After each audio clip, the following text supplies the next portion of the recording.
Hey everybody, Jason Shadrick here with PremierGuitar.com, and today we're going to look at the brand new Fender Vibro-King 20th anniversary model. So as you can see, the Vibro-King is a bit unusual for Fender as it has three 10-inch speakers. They are Fender designed but made by Jensen Alnico speakers. On the far left side, it's a blackface style, obviously, control setup. On the far left side, you have the controls for the reverb, which are patterned after like an early 60s Fender reverb tank. In the middle here, you have the tone controls, volume, treble, bass, and mid, also the fat switch. On the right here, you have the speed and intensity controls for the vibrato. And both the vibrato and the fat switch are, you can control those with an included foot switch.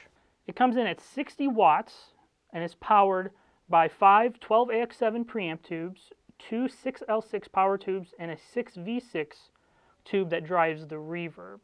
It is a heavy amp. It's 72 pounds, and it's housed in a premium birch ply cabinet. And in the back, there's also an effects loop and also a speaker jack for an extension cabinet.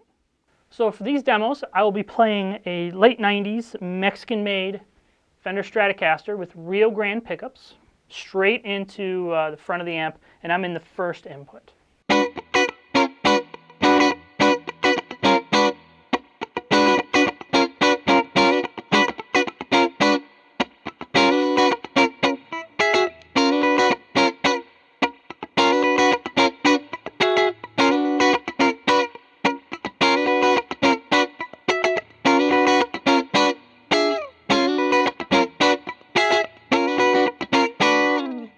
Next, I'm going to kick on the vibrato switch.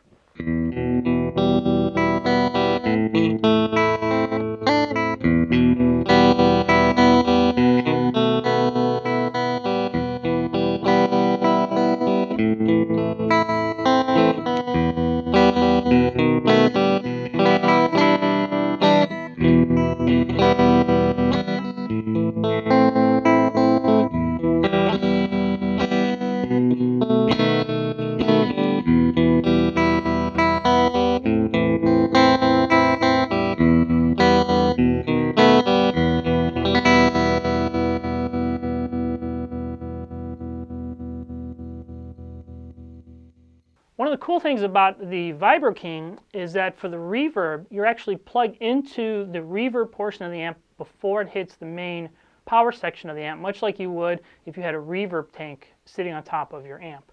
So now what I'm going to do is I'm going to crank up the reverb a little bit and try to capture some of those surf sounds from the early 60s.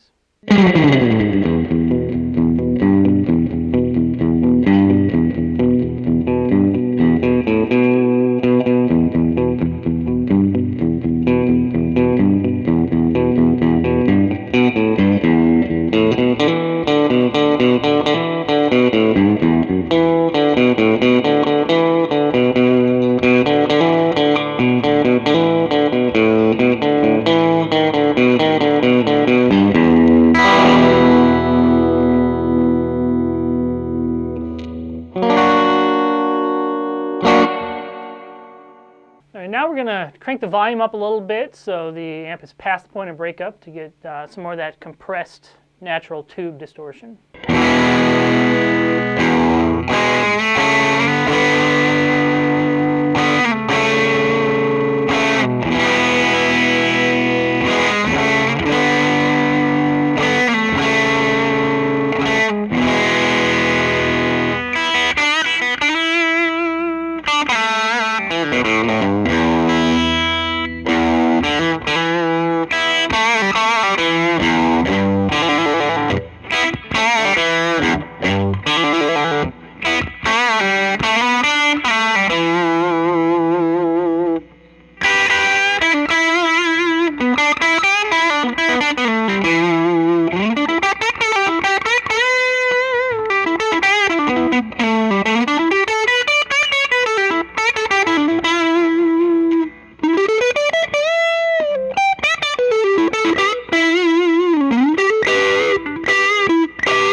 just some of the sounds you can get with the Fender 20th Anniversary Vibro-King. To read the full review, head on over to premierguitar.com.